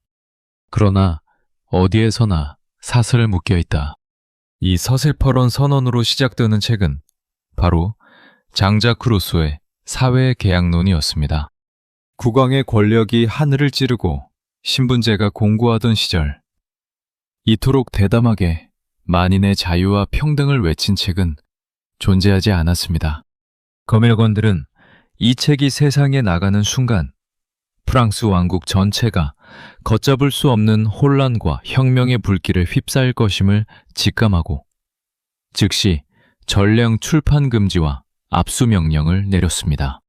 하지만 자유를 향한 루소의 격정적인 목소리는 사방이 막힌 지하 인쇄소의 무거운 프레스를 통해 조용히 그리고 깊숙이 퍼져나가고 있었습니다.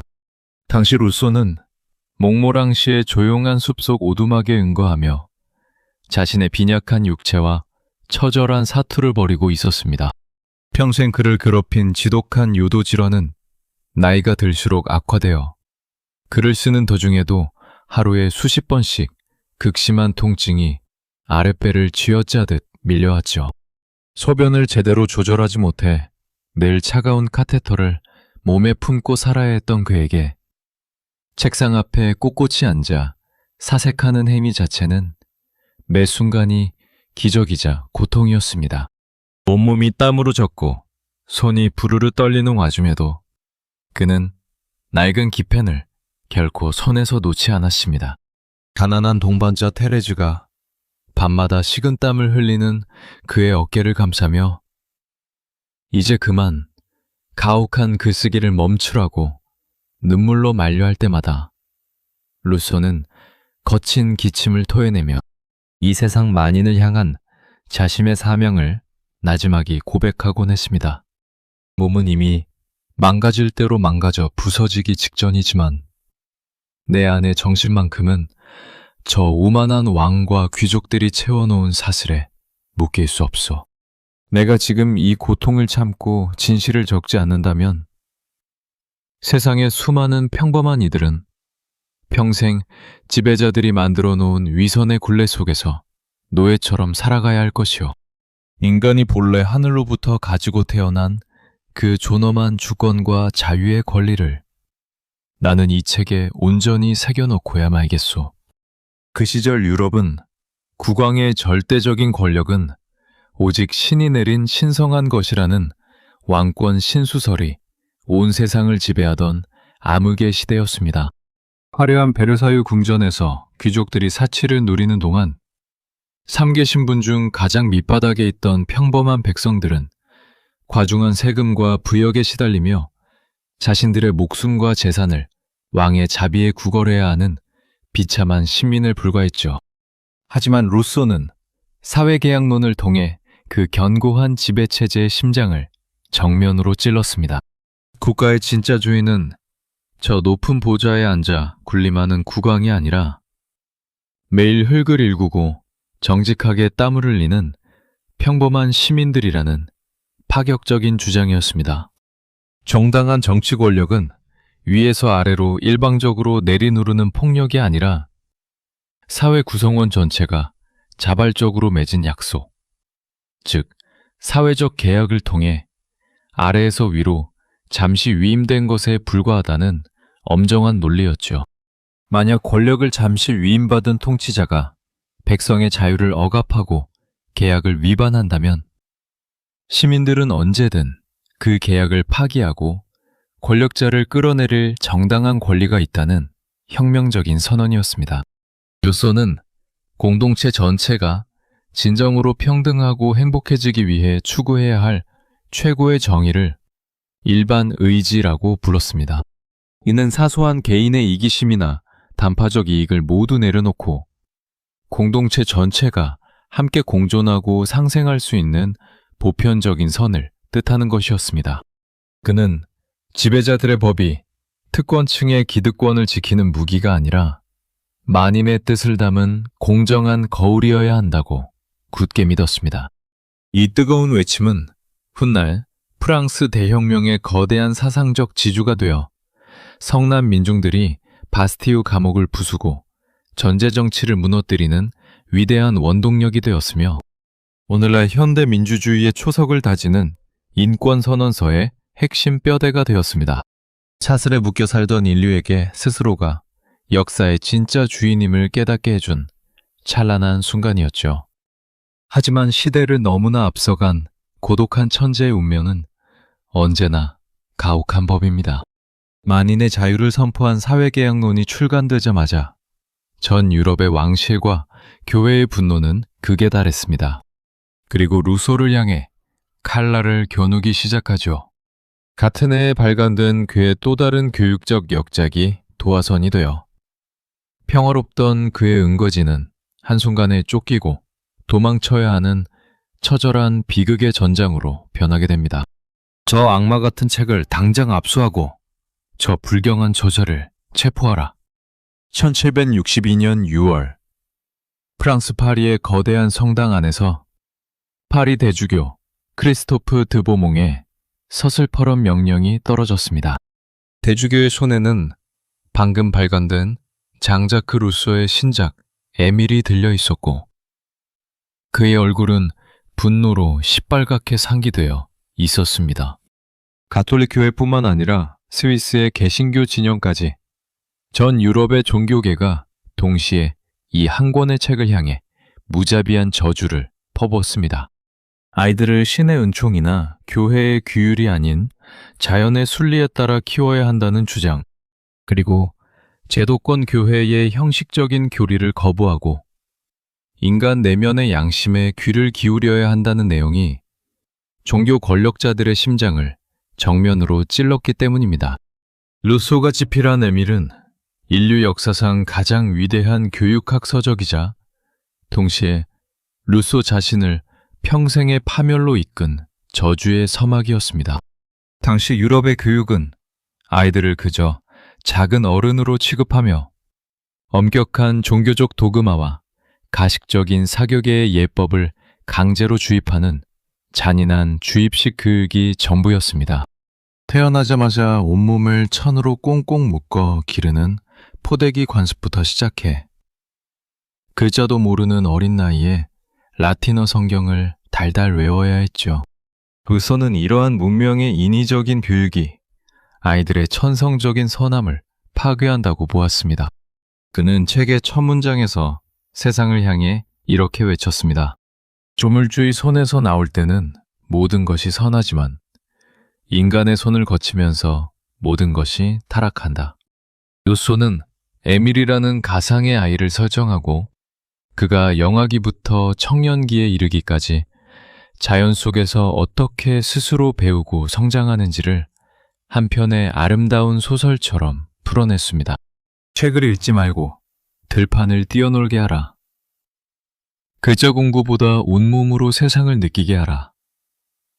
스스로 실패하며 자연의 법칙을 깨닫게 하라는 그의 파격적인 제안은 당시로서는 지적 혁명 그 자체였습니다. 하지만 이 위대한 교육서를 쓴 루소의 등 뒤에는 평생을 따라다닌 가혹하고 잔인한 그림자가 숨겨져 있었습니다. 훗날 그의 철천지 원수였던 사상가 볼테르가 세상에 폭로하게 될 충격적인 비밀. 바로 루소 자신이 낳은 5명의 아이를 모두 태어나자마자 고아원에 버렸다는 서글픈 사실이었습니다. 소식을 들은 파리의 상류사회는 손가락질을 하며 비웃었습니다. 자기 자식들은 모조리 내팽개친 인간이 세상에서 가장 고결한 교육책을 쓰다니, 이 얼마나 뻔뻔하고 위선적인 사기꾼인가. 이 비난은 루소의 영혼을 갈갈이 찢어 놓았습니다. 사실 루소 역시 밤마다 죄책감에 시달리며 눈물로 베개를 적시곤 했습니다.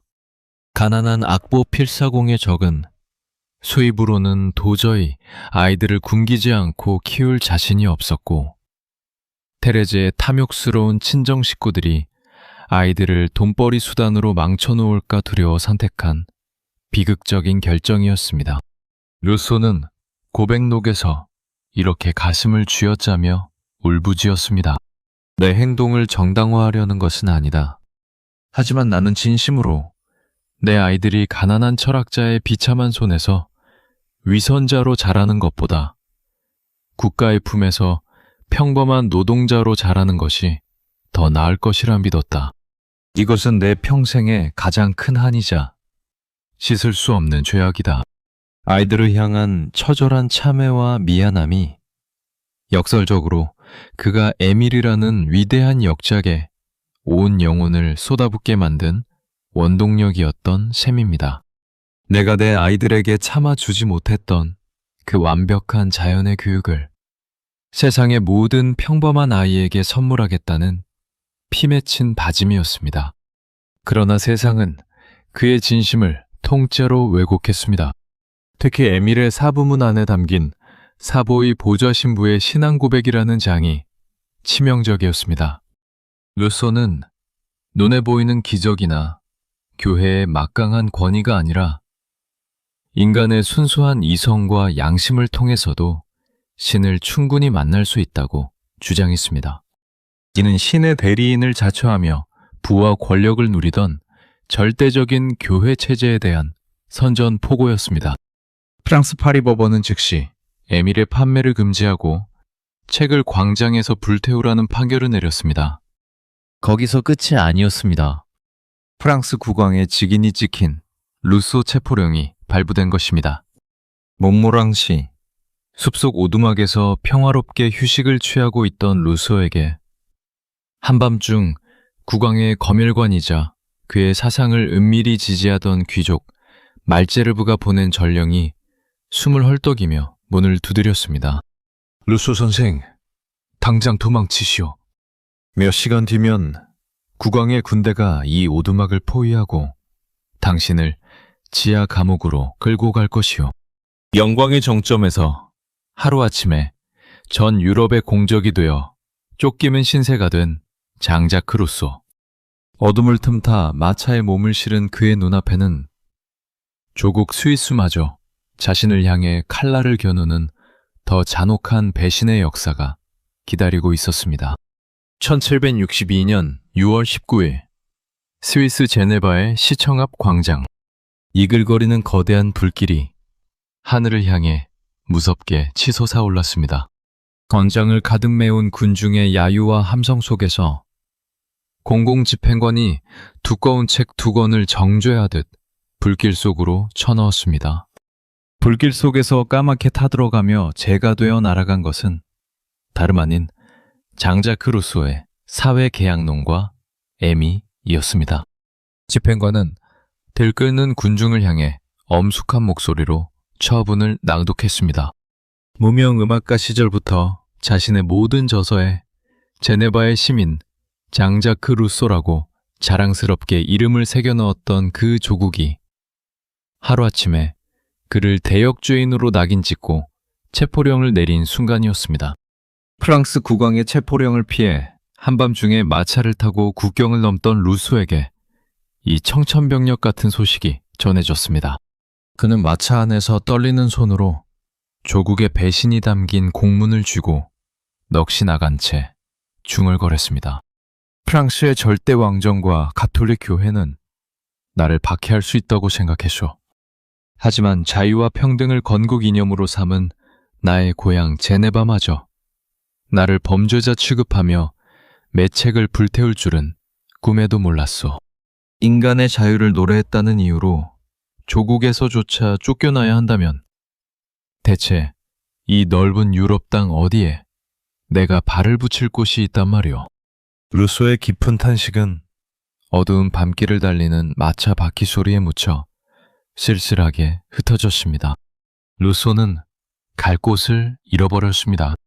자신을 품어줄 것이라 믿었던 스위스의 베른 공화국마저 프랑스와 제네바의 압박에 못 이겨 루소에게 당장 땅을 떠나라는 추방령을 내렸기 때문입니다. 전 유럽이 거대한 덫이 되어 이 고독한 사상가 한 명을 사냥하기 위해 사방에서 쪼아대고 있었지요. 몸과 마음이 완전히 피폐해진 루소는 결국 최후의 수단으로 프로센 왕국의 국왕 프리드리히 대왕이 통치하던 사보이 국경 근처의 작은 마을 모티에로 숨어들었습니다. 다행히 그곳의 총독이었던 조지키스 백작은 루소의 천재성과 비극적인 처지를 깊이 동정하여 그에게 따뜻한 안식처를 내어주었습니다. 모티에의 작은 오두막에 정착한 루소는 세상의 모든 화려한 옷을 벗어던지고 소박한 아르메니아식 긴 로브를 입은 채 생활하기 시작했습니다. 그는 마을 사람들과 어울려 산책을 하고 아이들에게 손수 만든 끈을 나누어 주며 평범한 이웃으로 살아가려 애썼죠. 하지만 조국과 프랑스에서 받은 배신의 상처는 그의 내면에 깊고 어두운 파도형 흉터를 남겼습니다. 길을 걸어갈 때마다 누군가 자신을 감시하는 것 같았고 바람에 흔들리는 나뭇가지 소리조차 비밀경찰의 발자국 소리처럼 들려왔습니다. 세상 모두가 나를 미워하고 내가 쓴 진실의 문장을 파멸시키려 거대한 음모를 꾸미고 있다는 지독한 피해망상과 광기가 그의 영혼을 서서히 잠식하기 시작한 것입니다. 설상가상으로 모티에의 평화도 그리 오래가지 못했습니다. 루소를 눈에 끼로 여기던 인근 지역의 보수적인 목사들이 주일 예배 때마다 교단에 올라 성도들을 선동하기 시작했기 때문입니다. 저 모티에 오두막에 사는 루소라는 자는 적그리스도요. 우리의 거룩한 신앙을 무너뜨리러 온 사탄의 하수인입니다. 저 자를 우리 마을에 그대로 두면 하나님의 저주가 내릴 것입니다. 목사들의 광기 어린 설교에 선동된 마을 사람들은 돌변하여 루소의 오두막을 향해 침을 뱉고 욕설을 퍼붓기 시작했습니다. 어느 칠흑같이 어두운 밤, 잠을 이루지 못하고 서재에 앉아있던 루소의 귀에 거친 발자국 소리와 움성거림이 들려왔습니다. 그리고 이내 화장창 하는 비명 같은 소리와 함께 거대한 돌덩어리들이 사방에서 날아와 오두막의 유리창을 산산조각 내며 방 안으로 들이닥쳤습니다. 청란 주민들이 집을 포위하고 횃불을 든 채 루소를 당장 끌어내라며 폭동을 일으킨 것입니다. 깨진 유리 파편과 굴러다니는 돌덩어리 사이에서 루소는 공포에 질려 테레즈의 손을 잡고 바닥에 납작 엎드렸습니다. 나를 이해해주던 평범한 백성들마저 권력과 종교의 선동에 속아 나를 죽이려 돌을 던지는구나. 인간의 선함을 믿었던 내 철학이 이토록 처참하게 부서지다니. 불맹이가 빗발치는 무서운 밤이 지나고 루소는 더 이상 이 땅에도 머물 수 없음을 깨달았습니다. 전 유럽에서 완전히 고립되어 막다른 골목에 몰린 그에게 저 멀리 바다 건너 영국에서 활동하던 당대 최고의 회의주의 철학자 데이비드 휴미 구원의 손길을 내밀어 옵니다. 루소 선생, 영국의 내 영지로 오시오. 그곳에서 당신의 영혼을 치유하고 자유롭게 글을 쓸 수 있도록 내가 모든 것을 돕겠소. 하지만 이 달콤한 구원의 제안은 역설적이게도 루소의 인생에서 가장 비극적이고 추악한 철학자들의 전쟁을 불러오는 파멸의 함정이었습니다. 영국으로 향하는 배에 몸을 실은 루소의 앞날에는 또 어떤 광기의 폭풍이 기다리고 있었을까요?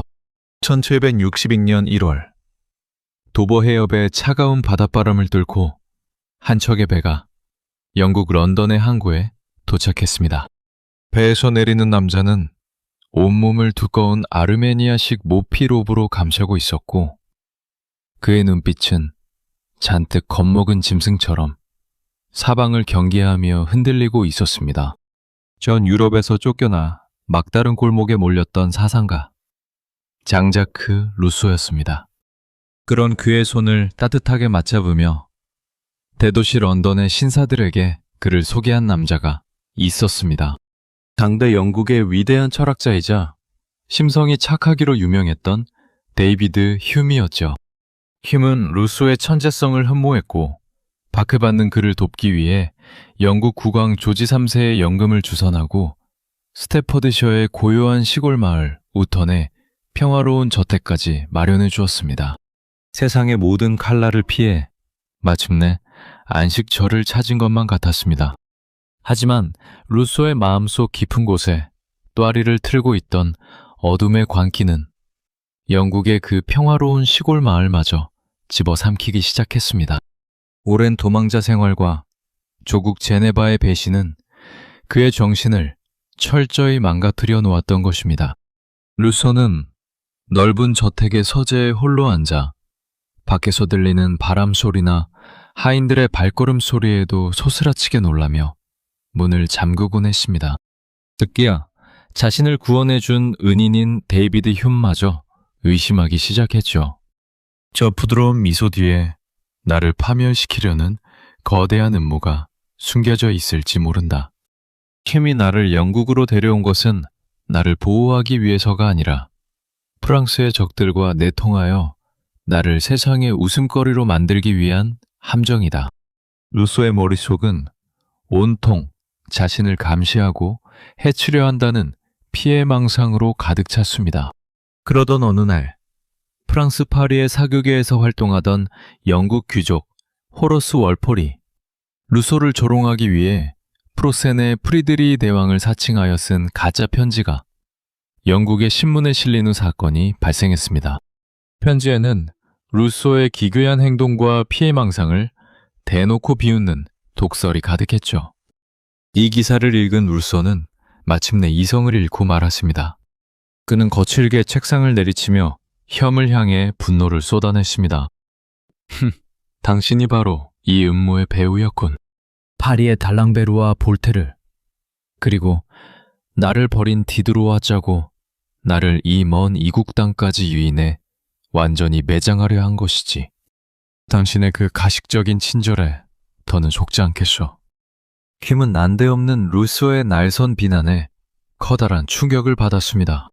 루소 선생, 대체 무슨 말을 하는 겁니까? 나는 진심으로 당신의 안전을 위해 내 명예와 재산을 바쳐 도왔습니다. 신문에 실린 저 치졸한 풍자글은 나와 아무런 상관이 없는 일입니다. 제발 이 섬을 찾으시오.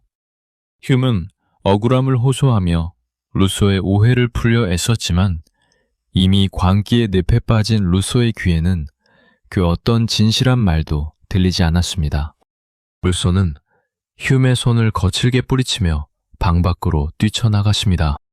결국 1767년 5월, 영국에 온 지 겨우 1년 남짓 지났을 무렵, 루소는 휴이 주선해준 국왕의 연금마저 내팽개친 채 또다시 야반도주를 감행합니다. 휴은 자신을 악마로 묘사하며 떠난 루소에게 깊은 배신감을 느꼈고 두 위대한 철학자의 아름다웠던 만남은 전 유럽을 뒤흔든 추악한 진흙탕 싸움으로 얼룩진 채 끝나버렸습니다.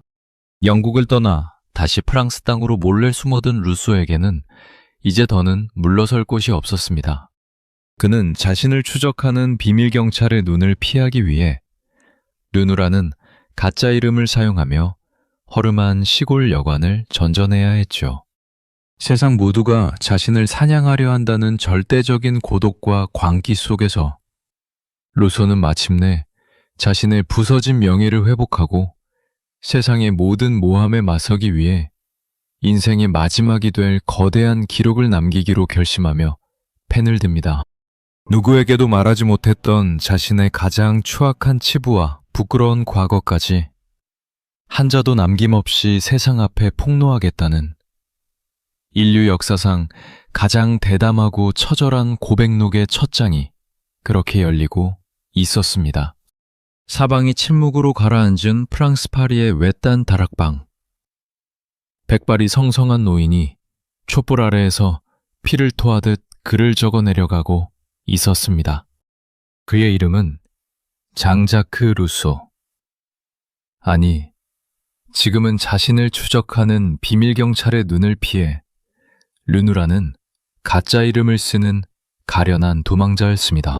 전 유럽의 권력자들과 한때 동료였던 철학자들이 그를 미치광이자 사기꾼이라고 손가락질하며 매장하려 할 때 그는 자신을 그럴듯하게 변호하기 위해 펜을 든 것이 아니었습니다.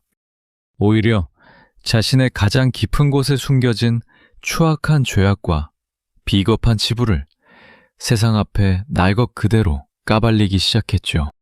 노인은 떨리는 손으로 붓을 쥐며 혼잣말을 하듯 나지막이 읊조렸습니다. 세상이 나를 악마라 부르고 위선자라 조롱한다면 나는 내 영혼의 가장 어두운 밑바닥까지 모두 보여주겠소. 내가 죽는 날 이 기록을 손에 들고 창조주 앞에 서서 당당히 말하리라. 이것이 바로 내가 살아온 진짜 모습이며 나는 그 어떤 인간보다 내 삶에 솔직했다고 말이요. 그렇게 탄생한 루소의 고백록은 인류 역사상 가장 충격적이고도 위대한 자서전이 되었습니다. 과거 성 아우구스티누스의 참여록이 신을 향해 영혼의 구원을 갈구하는 종교적 고백이었다면 루소의 고백은 인간 사회를 향해 던지는 그리고 자기 자신을 향해 칼날을 겨누는 잔인할 정도의 처절한 고백이었습니다. 그는 남들에게 평생 숨기고 싶었을 가장 부끄러운 기억들을 하나씩 꺼내놓았습니다. 어린 시절 주인의 집에서 분홍색 리본 하나를 훔치고는 그것을 들키자 가난하고 착한 하녀 마리온이 자신에게 준 것이라며 거짓말을 했던 사건을 상세히 적었습니다. 루소의 그 비겁한 거짓말 때문에 무고한 하녀는 도둑으로 몰려 눈물을 흘리며 쫓겨났고 그녀의 인생은 송두리째 망가져 버렸죠. 루소는 50년이 지난 지금까지도 그 가련한 하녀의 억울한 눈빛이 밤마다 자신을 찾아와 가슴을 짓누른다며 가슴을 쳤습니다. 그 부끄러운 기억은 내 영혼에 새겨진 시빨간 낙인이었습니다. 내가 왜 그토록 사회의 불평등과 위선을 증오하는 사상가가 되었는지, 그것은 내 안에 가장 추악한 이기심과 싸우는 고통스러운 과정이었기 때문입니다.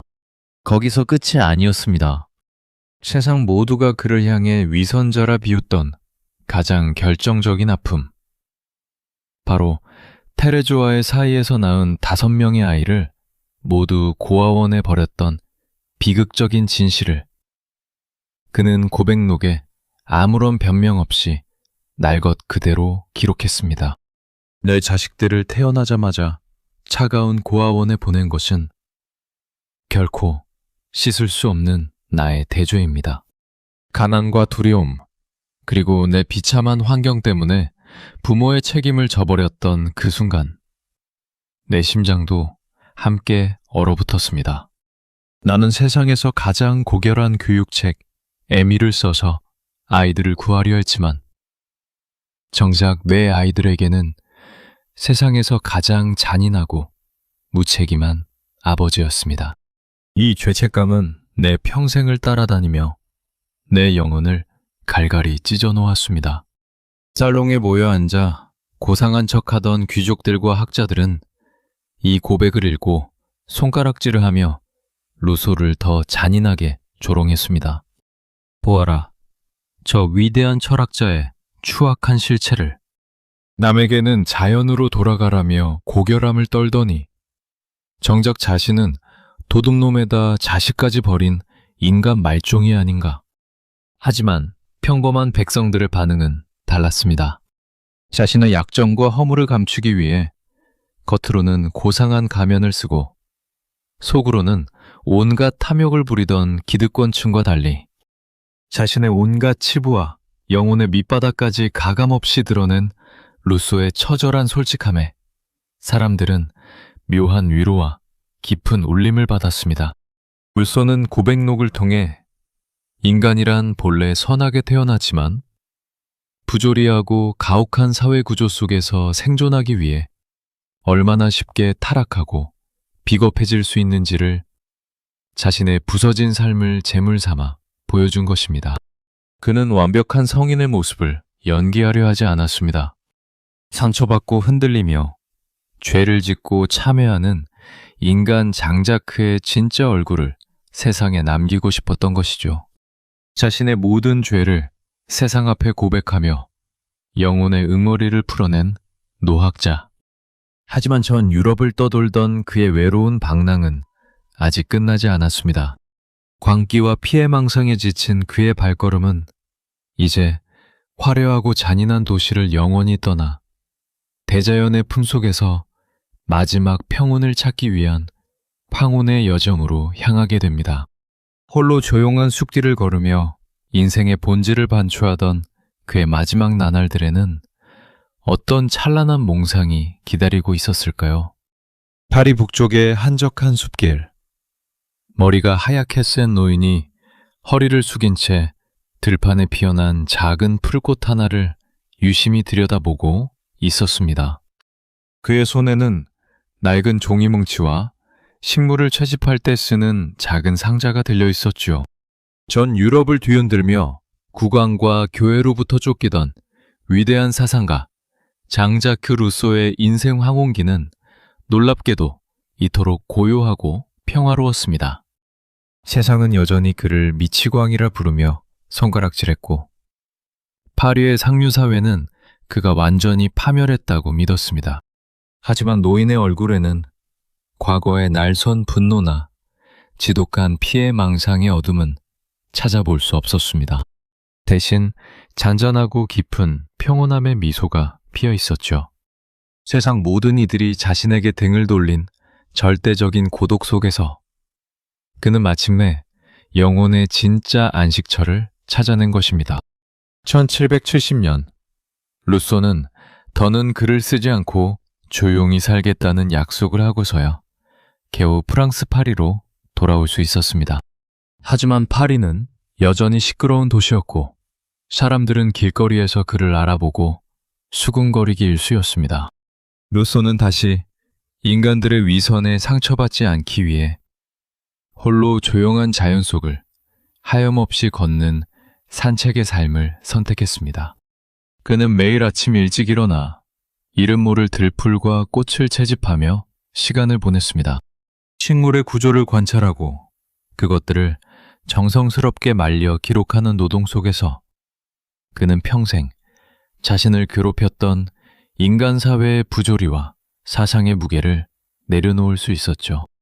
이 시절 루소는 자신의 인생 마지막 저작이 될 고독한 산책자의 몽상이라는 아름다운 에세이를 쓰기 시작했습니다. 이 책은 누구를 설득하거나 세상과 싸우기 위한 책이 아니었습니다. 오직 자기 자신의 영혼을 위로하고 홀로 걷는 길 위에서 깨달은 인생의 참된 본질을 나지막이 기록한 일기장과 같았죠. 루소는 낡은 종이 여백에 이렇게 적었습니다.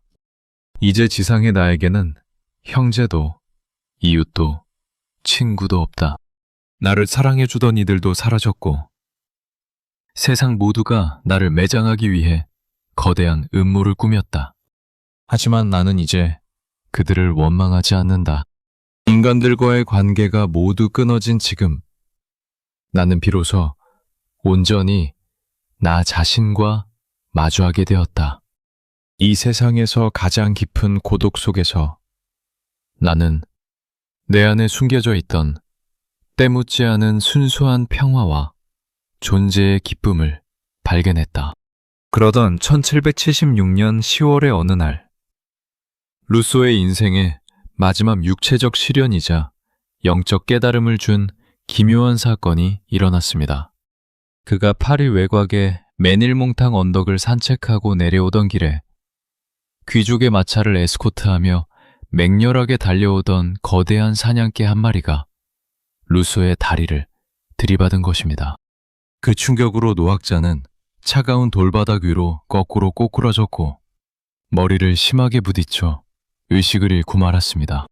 파리 사교계에는 즉시 장자크 루소가 마차에 치여 비참하게 사망했다는 헛소문이 돌았습니다. 심지어 신문에는 그의 가짜 추도사까지 실려 사람들의 입에 오르내렸죠. 얼마 후 간신히 의식을 되찾은 루소는 소리 소문 없이 지나가는 사람들의 차가운 시선과 자신의 죽음을 반기는 세상의 반응을 보며 기묘한 감정에 휩싸였습니다.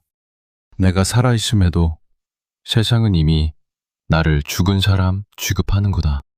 그렇다면 내가 더는 저 위선적인 인간들의 평가에 연연할 이유가 무엇이겠는가? 그들은 나를 가둘 수 있어도 내 안의 자유만큼은 결코 빼앗지 못한다. 루소는 이 사건을 계기로 자신을 짓누르던 피해망상의 무거운 사슬을 완전히 끊어내버렸습니다. 타임의 시선이라는 감옥에서 벗어나 대자연의 흐름에 자신의 남은 생을 온전히 맡기기로 다짐한 것이죠.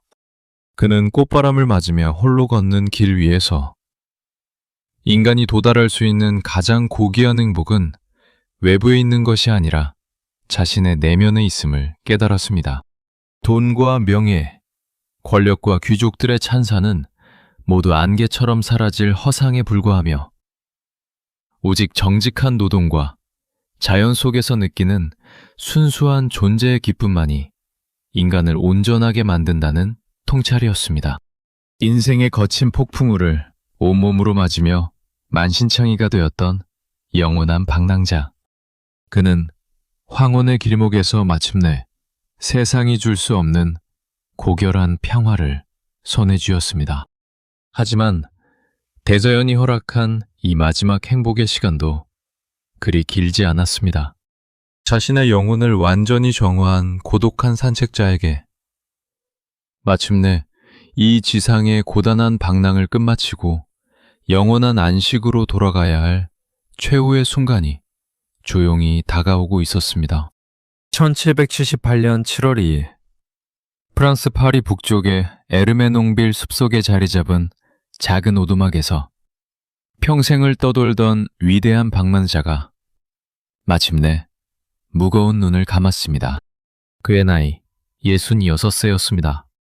이른 아침 산책을 마치고 돌아와 갑작스러운 뇌출혈로 쓰러진 장자크 루소는 자신을 지극정성으로 돌보던 아내 테레즈의 거친 손을 꼭 잡으며 마지막 유언을 남겼죠. 여보, 저 창문을 활짝 열어주어. 저 눈부신 아침 햇살과 푸른 자연을 내 눈에 한 번만 더 담고 싶소. 나는 이제 저 아름다운 대자연의 품으로 돌아가 영원히 쉬려 하오. 세상의 모든 오해와 쇠사슬을 벗어던지고 고향으로 가는 길이니 너무 슬퍼하지 마시오. 평생을 세상의 잔혹한 박해와 지복한 고독 속에서 방랑했던 사상가는 그렇게 자신이 그토록 사랑했던 자연의 품 안에서 조용히 숨을 거두었습니다. 그의 죽음은 소박했고 쓸쓸했지만 그가 세상에 남긴 사상의 불꽃은 그가 죽은 뒤에 오히려 전 유럽을 집어삼킬 듯이 뜨겁게 타오르기 시작했습니다. 루소가 세상을 떠난 지 불과 11년 뒤인 1789년, 프랑스 전체를 뒤흔든 거대한 민중혁명이 폭발했던 것입니다. 성난 파리의 시민들이 전제의 상징이었던 바스티유 감옥을 부수고 국왕의 절대 왕정을 무너뜨릴 때 그들의 손에는 루소가 목숨과 바꾸며 쓴 사회계약론이 쥐어져 있었습니다. 혁명의 지도자였던 로베스피에르는 매일 밤 루소의 책을 머리맡에 두고 읽으며 혁명의 정신을 가다듬었고 만인이 평등하고 자유로운 세상을 만들겠다고 다짐했죠. 국왕과 귀족들이 그토록 두려워하며 불태우려 했던 루소의 문장들이 결국 새로운 시대를 여는 거대한 해머가 되어 역사의 물줄기를 완전히 바꾸어 놓은 셈입니다. 프랑스 혁명 정부는 1794년 프랑스의 위인들이 최고의 영예 속에 묻히는 신성한 국립묘지 팡테옹으로 루소의 유해를 정중히 이장하기로 결정합니다. 한때 조국에서조차 죄인으로 쫓겨나 밤마다 돌팔매질을 당하던 도망자가 이제는 프랑스 민족의 영원한 영웅이자 자유의 아버지로 찬란하게 귀환하는 역사적인 순간이었습니다. 그의 나무관이 프랑스 국기로 감싸여 팡테옹의 어두운 지하묘소로 들어갈 때 광장에 모인 수만 명의 시민이 눈물을 흘리며 그의 이름을 연호했습니다. 우리에게 자유를 준 장자크 루소여, 영원하라. 그런데 참으로 묘한 운명의 장난이 있었습니다. 그의 영원한 영면의 장소인 팡테옹 지하 묘소에서 루소의 관이 놓인 곳 바로 맞은편에는 그의 평생의 라이벌이자 그를 미치광이라고 비웃었던 철학자 볼테르의 묘소가 자리 잡고 있었죠. 두 거인은 살아서는 프랑스 사교계와 학계에서 그토록 치열하게 사사건건 반박하며 싸웠으나 죽어서는 차가운 돌벽을 사이에 두고 영원히 나란히 누워 인류의 역사를 함께 굽어보게 된 것입니다. 세상의 모든 풍파를 겪은 두 천재의 마지막 조언은 인간의 삶과 역사란 참으로 기묘한 인연으로 엮여 있음을 보여줍니다. 돌아보면 장자크 루소의 66의 인생은 단 한순간도 편안할 날이 없는 모진 비극의 연속이었습니다. 태어나자마자 어머니의 목숨과 자신의 탄생을 바꾸어야 했고 10살의 나이에 아버지에게 버림받았으며 잔인한 반화가 주인의 매질을 피해 16 어린 나이에 고향의 성문 밖으로 도망쳐 방랑을 시작했죠.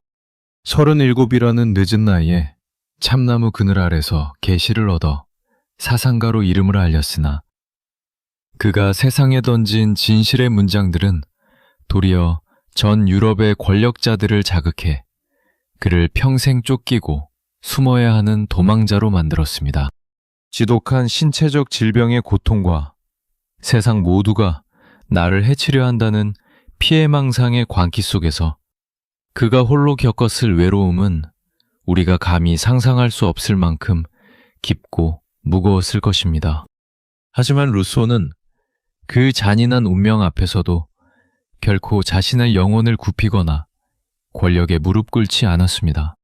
프랑스 국왕이 주겠다는 막대한 황금연금을 단칼에 거부한 채 어두운 다락방에서 밤새 악보를 베끼며 자신의 순수한 영혼과 자유를 지켜냈고 세상 모두가 자신을 위선자라 모함할 때 오히려 자신의 가장 부끄러운 치부와 자식을 버린 대죄까지 고백록에 솔직하게 털어놓으며 세상의 가식과 위선에 정면으로 맞섰습니다. 그가 오늘날 차가운 콘크리트 빌딩 숲속에서 저마다의 외로움과 무거운 사슬에 묶여 살아가는 우리에게 건네는 위로는 참으로 묵직하고 따뜻합니다. 인생의 선배인 루소는 오늘을 살아가는 우리에게 나지막한 목소리로 묻고 있습니다. 여러분, 지금 삶이 고독하고 사방이 꽉 막힌 감옥처럼 느껴지시나요? 남들의 시선과 세상이 정해놓은 물질적인 성공의 기준에 맞추느라 정작 당신 자신의 소중한 내면과 영혼을 잃어버리고 있지는 않습니까? 루소는 우리에게 말합니다. 세상의 화려한 가면을 과감하게 벗어던지고 당신 안에 가장 솔직하고 순수한 존재의 기쁨을 찾으라고 말이요. 비록 가난하고 외로울지언정 스스로 선택하고 책임지는 진짜 자유로운 인생을 살 때 우리 안에 고귀한 선함은 비로소 피어날 수 있습니다. 평생을 길 위에서 헤매었던 영원한 방랑자 루소의 삶과 사상이 오늘을 살아가는 당신의 지친 마음에 채워진 사슬을 풀어줄 작은 열쇠가 되기를 진심으로 바랍니다.